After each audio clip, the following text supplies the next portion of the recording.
వెళ్ళారు, మాట్లాడారు, ఇన్ని జరిగాయి. సో ఇప్పుడు ఇవన్నీ బయటపడుతున్నటువంటి పరిస్థితి. మీ కామెంట్స్ ఏంటి సార్? సార్ పవన్ గారు నమస్కారం. మీకు సార్ నమస్తే. ప్యానెల్లో ఉన్న మిత్రులు అంకమ్మరావు గారికి, విజయసింహారెడ్డి గారికి, వీక్షకులకి అందరికీ నేను సిపిఎం పార్టీ తరఫున ముందుగా నమస్కారాలు తెలియజేస్తున్నాను. సార్ నమస్తే. వాస్తవంగా మీరు అన్నట్లుగా ఈరోజు ఎవరైతే ప్రజల యొక్క సమస్యలకి డైరెక్ట్ గా కేంద్రంగా ఉండి అటు ప్రభుత్వానికి ప్రజలకు మధ్య వారధిగా ఉండాల్సినటువంటి వాళ్ళు ఈరోజు తప్పుడు వాళ్ళు, డబ్బులు పెట్టి కొనుక్కున్నటువంటి వాళ్ళు, లేదా ఎవడు అధికారంలో ఉంటే అక్కడ పలుకుబడి కలిగినటువంటి వాళ్ళు ఈ రోజు అట్లాంటి స్థానంలో వచ్చి కూర్చుంటే ప్రజలకు ఏం మేలు జరుగుతుంది అనేది ఒక ప్రశ్న అయితే, ఈరోజు ఆ జరిగిన తీరు మొత్తం సిట్ తన నివేదికని దాదాపు 10,720 పేజీల నివేదికనిచ్చింది. దీంట్లో చాలా తీవ్రమైన అక్రమాలు జరిగాయని చెప్పి నిర్ధారణ చేసినట్టుగా కూడా పలానా వ్యక్తులు, పలానా ఆయన, పలానా సంస్థని చెప్పకపోయినప్పటికీ అక్రమాలు తారాస్థాయిలో జరిగినాయి అనేది సీల్డ్ కవర్ లో కోర్టుకి సబ్మిట్ చేశారు. ఈ సబ్మిట్ చేసినటువంటి పరిస్థితి దీన్ని మొత్తం వెల్లడైతే దీని తీవ్రత, అసలు ఏ రకమైనటువంటి అవకతవకలు జరిగాయి మరింత అఫీషియల్ గా సమాజానికి తెలుస్తుంది, తెలియాల్సినటువంటి అవసరం కూడా ఉంది.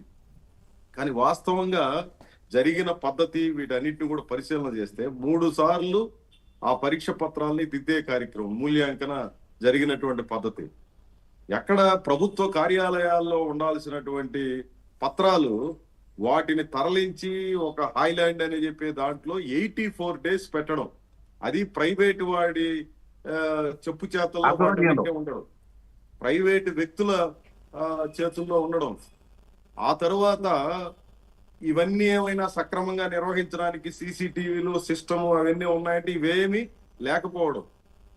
లేకపోగా ఆ చైర్మన్కే ఈ విషయాలు ఏమి తెలియకపోవడం, ఆ తరలింపు గాని లేదా దిద్దుబాటు కార్యక్రమం బిగినైంది కానీ, ఆ మార్పులు జరిపినటువంటిది కానీ, ఫ్లూయిడ్స్ పూసేసి మార్పులు చేసినటువంటిది కానీ, రీవాల్యుయేషన్ చేస్తున్నటువంటి వ్యక్తులు ఎవరో ముందుగానే తెలిసిపోవడము, లేదంటే ఆ వాల్యుయేట్ చేసేటువంటి వ్యక్తులు ఎవరో సోషల్ మీడియాలో ముందుగానే పెట్టేసేయడం, వాట్సాప్ ద్వారా జరగడం, జీమెయిల్, గూగుల్ సిస్టమ్ వీటన్నిటిని ఆపరేట్ చేయడం, ఇవన్నీ చూస్తుంటే మనకు క్లియర్ గా కనిపించేది ఏంటంటే సమాజ భవిష్యత్తుని నిర్ధారణ చేయాల్సినటువంటి వాళ్ళు, నిర్ణయం చేయాల్సినటువంటి వాళ్ళు నీతి పరులు, నిజాయితీ పరులు, సామర్థ్యం కలిగినటువంటి వాళ్ళు కాకుండా తప్పుడు మార్గంలో వచ్చి ఇట్లాంటి వాటిల్లో కీలక స్థానాల్లో కూర్చోవడానికి ఇదంతా కూడా కొంతమంది ఒక పథకం ప్రకారం చేసినట్టుగా చాలా స్పష్టంగా అనిపిస్తోంది.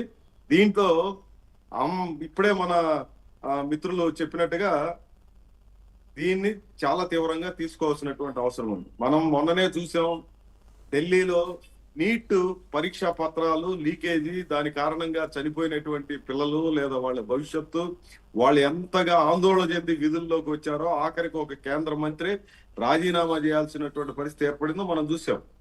ఇట్లాంటి చోట కూడా గ్రూప్ 1 పరీక్షలనంటే సివిల్స్ తర్వాత అంత కీలకమైంది. ఆర్డీఓలు ఇంత మునుపు మన మిత్రులు చెప్పినట్టుగా వీళ్లే రేపు కలెక్టర్లుగా కూడా బాధ్యతలు చేపట్టేవాళ్ళు, ఎస్పీలుగా కూడా టేకప్ చేసేవాళ్ళు. ఇట్లాంటి వాళ్ళు సమాజాన్ని నిర్దేశకులుగా ఎవరైతే మనం భావిస్తున్నామో అట్లాంటి వాళ్ళు ఇట్లాంటి తప్పుడు మార్గంలో వచ్చేసి అర్హులైనటువంటి వాళ్ళకి అందకుండా చేసినటువంటి దాన్ని చాలా తీవ్రంగా తీసుకోవాలి. దురదృష్టం ఏంటంటే వీటన్నిటికీ ఎవరైతే కాపుగాయాలనో, ధర్మాన్ని ఎవరైతే రక్షించాలనో వాళ్లే అధర్మానికి పాల్పడినట్టుగా ఇక్కడ ఐఏఎస్ అధికారులు, ఐపీఎస్ అధికారుల పర్యవేక్షణలో నడిచినటువంటి వ్యవస్థ దీనంతా కూడా నిర్వహించేది. కానీ వాళ్లే వీటన్నిటికీ కేంద్రంగా, ఈ తప్పులు జరగడానికి కేంద్రంగా వ్యవహరించినట్టుగా కూడా మనకి ఈరోజు మీడియాలో వస్తున్నటువంటి వార్తలు కానీ, లేదా జాతీయ పత్రికల్లో కూడా చాలా ముఖ్యమైనటువంటి అంశంగా జాతీయ మరి ఇప్పుడు ఇంత జరిగింది కదా సార్, ఇంత జరిగింది కదా, మరి జగన్మోహన్ రెడ్డి గారు దీని గురించి మాట్లాడరా? అంటే ఏమంటున్నారంటే ఇప్పుడు డిఎస్సికి సంబంధించి లోకేష్ గారు రిజైన్ చేయాలంటున్నారు, ఏదో హడావిడి, అసలు సంబంధమే లేని విషయం అది. సో ఇప్పుడు దీనికి మరి ఏం చెప్తారు ఆయన?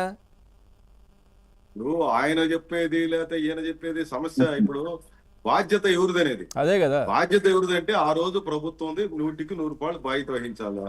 ఆ బాధ్యత వహించడానికి వాళ్ళు ముందుకు వస్తారా లేదా అనేది వాళ్ళ విజ్ఞతకి వదిలేయాలి. ఈ రోజు తప్పులు జరిగినాయి అనుకోండి, ఈ రోజు తప్పులు జరిగితే ఈ రోజు ఉన్నటువంటి ప్రభుత్వం బాధ్యత వహించాలి. ఇది జనరల్ గా ఉన్నటువంటి కనీసమైనటువంటి నైతికమైన అంశం. అది వదిలేసి అడ్డగోలుగా ఈ రోజు ఇది మాట్లాడుతున్నారు కాబట్టి ఆ రోజు సమస్య, లేదా ఆ రోజు మాట్లాడుతున్నారు ఈ రోజు మాట్లాడడం సమస్య కాదు.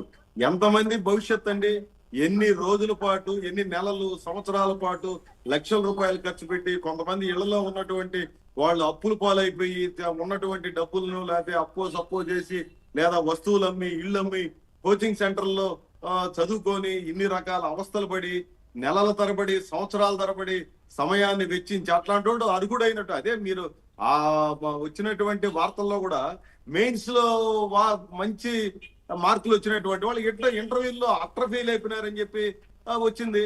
అంటే దాని అర్థం ఏమి, వాడికి ముందుగానే ఏదో ఒక రూపంలో లీకేజ్ అయింటేనే కదా వాడికి మెయిన్స్ లో ఆ రకమైనటువంటి వస్తుంది. డైరెక్ట్ గా మాట్లాడే ఇంటర్వ్యూల్లో వాడు ఫెయిల్ అయిపోయి ఇంకో దాంట్లో అది మార్కులు మామూలు అసాధారణమైన మార్కులు. అక్కడ సాదాసీదా మార్కులు వచ్చినటువంటి వాడు ఇక్కడ అసాధారణమైనటువంటి పెర్ఫార్మెన్స్ చేసినట్టుగా.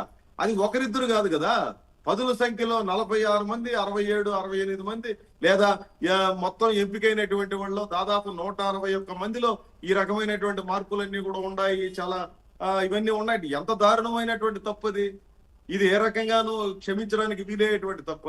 ఇంత రకమైనటువంటి పద్ధతుల్లో ఉంటే ఇట్లాంటి వాటిని నమ్ముకొని వీళ్ళలో ఎందరు ఎన్ని రకాల మానసిక క్షోభలకు గురయ్యారో మనం చెప్పలేము. ఎంతమంది అర్హులైనటువంటి వాళ్ళు ఈ రోజు పనికిరాని స్థితిలో లేదా చిన్న చిన్న ఉద్యోగాల్లో చేసుకుంటారో తెలియదు మనకు.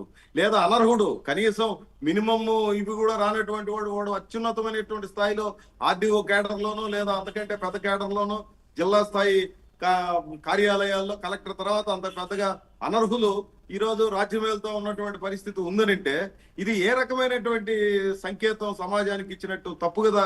100కి 100 పాళ్ళు ఇది వ్యక్తుల సమస్య కాదు, వ్యవస్థలో ఉన్నటువంటి తీవ్రమైనటువంటి లోపాలకి ఇది ఒక చిహ్నంగా కనిపిస్తుంది. అందుకనే సిస్టమ్ లో చేంజ్ రావాలి. ఈ రకమైనటువంటి పద్ధతులు ఒక ఇన్ని వందల వేల మందికి సంబంధించిన భవిష్యత్తుని ఒక హాయిలాండ్ లో పోయి తాకట్టు పెట్టేశారు కదా. ఇంతకంటే దారుణం ఇంకో గవర్నమెంట్ ఆఫీసులు లేవా? లేదంటే ఎక్కడ లేకపోతే పోలీస్ స్టేషన్ లో పెడుతున్నారు. ఆఖరికి 10వ తరగతి ప్రశ్న పత్రాలను కూడా పోలీస్ స్టేషన్ లో పెట్టి వాటికి కూడా రకరకాల కోర్టులు సిస్టమ్ పెట్టి ఈవెన్ అక్కడ ఎవరైతే హెడ్ మాస్టర్ గా ఉంటారో ఆయనకు కూడా తెలియదు ఏ ప్రశ్న పత్రం వస్తుందని.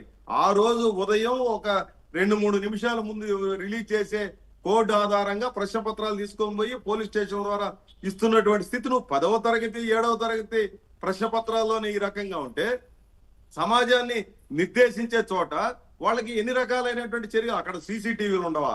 లేదంటే మొబైల్ యథేచ్ఛగా తీసుకొని వెళ్ళిపోవచ్చా? లేదా ఆఖరికి సెక్యూరిటీ గార్డులు, క్లర్కులు, డేటా ఎంట్రీ ఆపరేటర్లు, గృహిణులు, లేదంటే ప్రైవేట్ టీచర్స్, ఇట్లాంటి వాళ్ళందరూ వచ్చి మూల్యాంకనం చేస్తారా? దిద్దుబాటు చేస్తారా? లేదా అర్హులుగా ఉన్నటువంటి వాళ్ళకి విషయమే తెలీదా?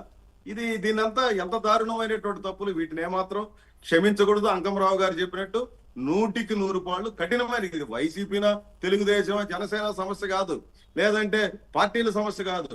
వ్యవస్థలో ఇట్లాంటివి ఎంటర్టైన్ జరిగితే, ఇట్లాంటివి ఏదో ఒక రకంగా అలో అవుతుంటే సమాజానికి తీవ్రమైనటువంటి నష్టం జరుగుతుంది, ప్రజలు తీవ్రంగా నష్టపోతారు. కాబట్టి వ్యవస్థలో రావాల్సిన మార్పు గురించి సీరియస్ చర్చ జరగాలి. ముఖ్యంగా ఈ పరీక్ష పత్రాలకు సంబంధించి అది నీట్ కావచ్చు, ఇక్కడ కావచ్చు, ఇవన్నీ కూడా చాలా సీరియస్ గా తీసుకోవాలని నేను సిపిఎం పార్టీ